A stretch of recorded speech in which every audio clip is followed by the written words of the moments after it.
Police से मांग करता हूं कि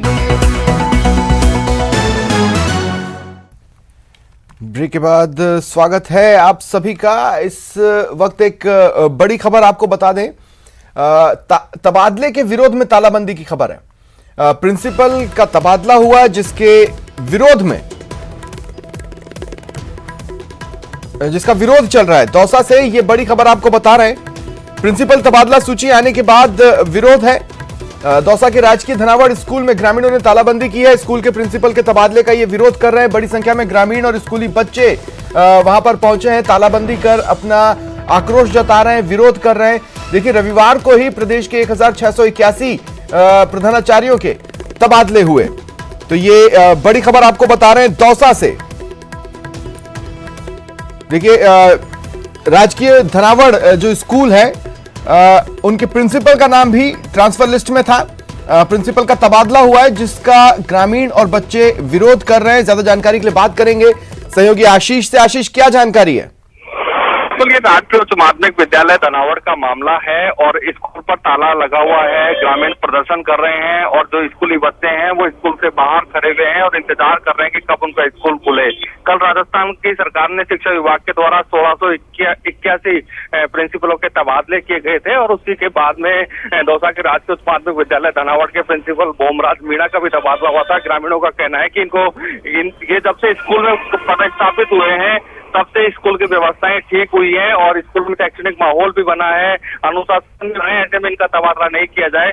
इसी के चलते ये राज्य सरकार और स्थानीय विधायक डी आर खटाना के खिलाफ विरोध प्रदर्शन कर रहे हैं।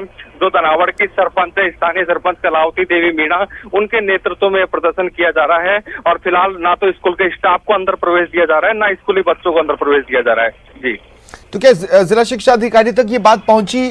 हालांकि सुबह का वक्त है, लेकिन फिर भी बिल्कुल, जिला शिक्षा विभाग के आला अधिकारियों तक ये बातें पहुंच गई हैं। जो बांदीकुई के सीपीओ हैं वो मौके के लिए रवाना हो चुके हैं और जिला शिक्षा अधिकारी जो दौसा में बैठे हैं वो भी आने की संभावना है। उनसे भी बात हो रही है लगातार। उनका कहना है कि ग्रामीणों से समझाइश की जाएगी। तबादला एक प्रक्रिया है, लेकिन ग्रामीणों का ये कहना है कि ये राजनीतिक द्वेषता के लिए ये तबादला किया गया है। ऐसे में इस तबादले को निरस्त किया जाए।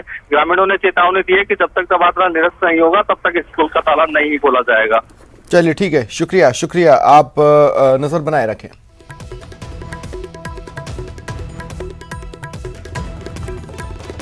और देखिए, बड़ी खबर मिल रही है इस वक्त की। रंजीता कोहली का धरना खत्म हो गया है। उन्हें ये आश्वासन दिया गया है कि 7 दिन के अंदर आरोपी गिरफ्तार होंगे। वो लोग जिन्होंने हमला किया, गाड़ी को क्षतिग्रस्त किया, जो खनन माफिया के गुर्गे हैं, उन्हें 7 दिनों के भीतर गिरफ्तार कर लिया जाएगा।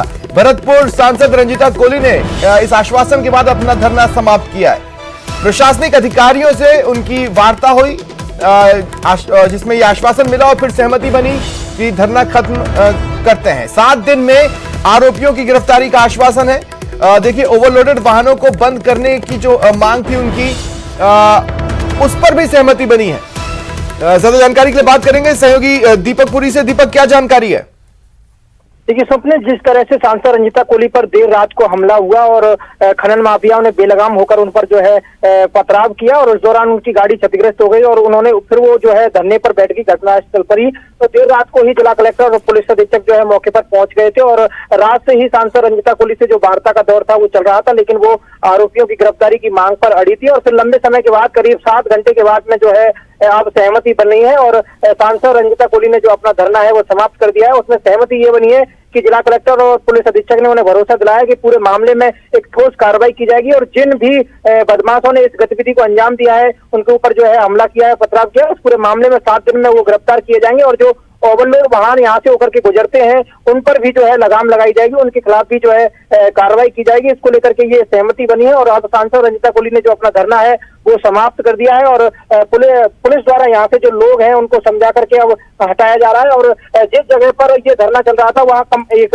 लंबा जो जाम था वो लग चुका था और उसके द्वारा पुलिस को जो है खुलवाया जा रहा है। जो डंपर रात में निकल रहे थे उनको, जिनको जब्त किया था, करीब 4-5 डंपर थे जो मौके पर जब्त पुलिस द्वारा किए गए थे, उनको भी थाने ले जाया गया है। और साफ तौर पर सांसद रंजीता कोहली ने कहा है कि इस पूरे मामले में एक ठोस कार्रवाई होनी चाहिए और उनके द्वारा कामा थाने में जो है जानलेवा हमले का मामला दर्ज कराया गया है। जी, मैं दीपक आपको रोक रहा हूं। मेरे साथ अब सांसद रंजीता कोली जी फोन लाइन पर जुड़ चुकी हैं।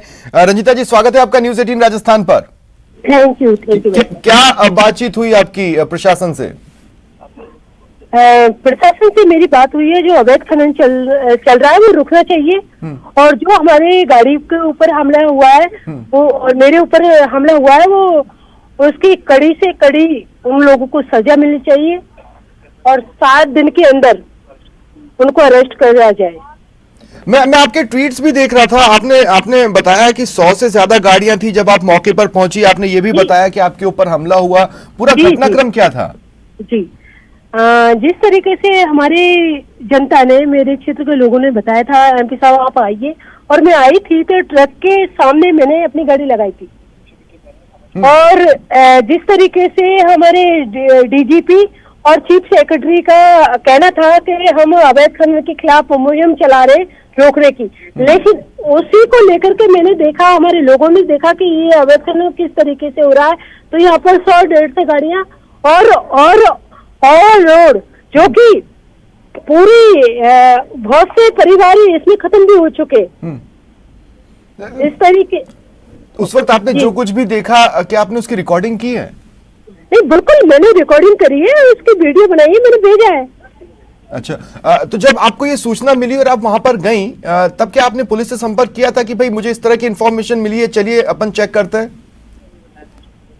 नहीं, मैंने ये बताया था, मैंने सबको इंटीमेट करा था कि मैं यहाँ से चल रही हूँ, मैं भरतपुर के लिए, लेकिन मैंने ये नहीं बताया कि मैं यहाँ पर आ रही हूँ अवैध खननों को देखने के लिए। अच्छा। क्योंकि अगर मैं बता देती तो वहाँ एक भी गाड़ी नहीं मिलती, और ये लोग जिस तरीके से खड़े होकर के निकाल रहे, वो पहले से ही निकाल देते। मतलब आप ये कह रही हैं कि पुलिस की मिली भगत है?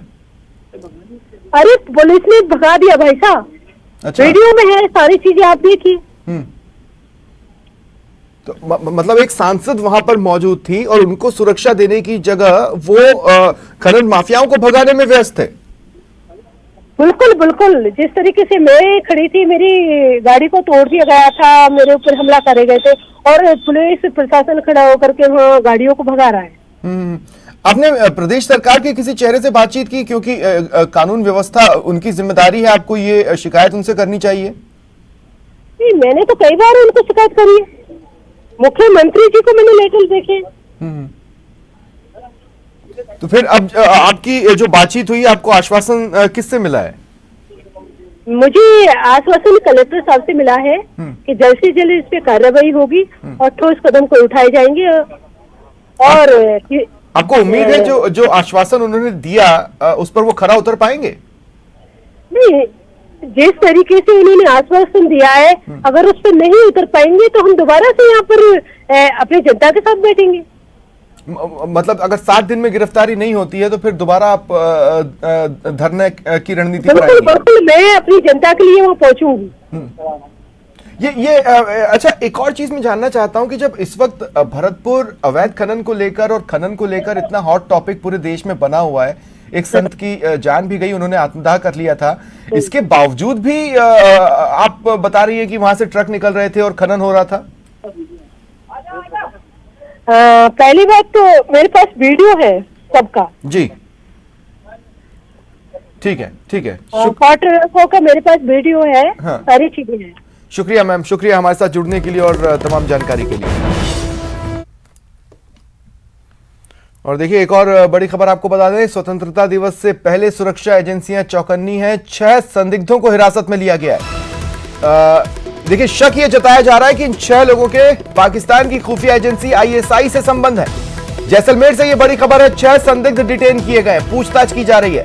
स्वतंत्रता दिवस से पहले स्टेट इंटेलिजेंस की ये बड़ी कार्रवाई है। जैसलमेर में 2, जोधपुर में 3 और पाली में 1 संदिग्ध को डिटेन किया गया है।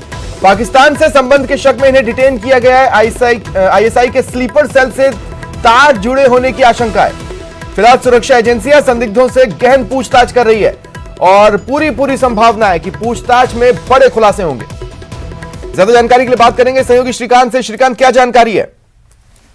जी, मैं आपको बता दूं कि स्वतंत्रता दिवस से पूर्व जो है स्टेट इंटेलिजेंस ने एक बड़ी कार्रवाई को अंजाम दिया है। जैसलमेर से 1 और पोखरण से 1, पूरे जिले से 2 लोगों को डिटेन किया गया है। वहीं सूत्रों की माने तो जोधपुर से 3 और पाली से 1 व्यक्ति को जो है वो संदिग्ध को डिटेन कर लिया गया है। पाकिस्तान से संबंध होने का जो है वो संबंध होने के जो संदेह जताए जा रहे थे, जिसके बाद इन लोगों को डिटेन किया गया है। अभी तक विस्तृत पूछताछ की जाएगी, इनसे संयुक्त सुरक्षा जांच जैसी जो होती है वो बैठेगी, जिसके बाद ही साफ हो पाएगा। लेकिन अभी तक जो आधिकारिक पुष्टि जो है वो कहीं ना कहीं नहीं की जा रही है। पूछताछ में जो है वो बड़े खुलासे होने की संभावना है। वहीं जो है अगर बात करें जैसलमेर के 2 लोगों की, तो एक व्यक्ति का नाम साफ हो चुका है जो कि पोखरण क्षेत्र से एक दूध डेयरी चलाने वाले संचालक को जो है वो कल रात डिटेन किया गया। स्टेट की एक बड़ी कार्रवाई है। तो क्या इनके नाम सामने आए और कहां से इन्हें जैसलमेर में इन दोनों को जैसलमेर से 2 लोग डिटेन हुए, कहां से पकड़े गए? एक जो है वो जैसलमेर विधानसभा से बताया जा रहा है, लेकिन उसको लेकर अभी तक कोई खुलासा नहीं हुआ है। वहीं पोखरण के जो व्यक्ति की है उसकी जो है वो कौन व्यक्ति है उसकी सारी बात सामने आ चुकी है। उसमें बताया जा रहा है कि वो पोखरण में एक दूध डेयरी को जो है वो संचालित करता है और व्हाट्सएप ग्रुप्स में पहले चर्चा चली, उस व्यक्ति को डिटेन पकड़ कर ले गए। इस तरह की चर्चा हुई और फिर जब बात सामने आई तो पता चला कि स्टेट इंटेलिजेंस की जो टीम है उसने कार्रवाई की है और कार्रवाई करते हुए जो उसे उठाकर ले गए हैं। शुक्रिया तमाम जानकारी के लिए।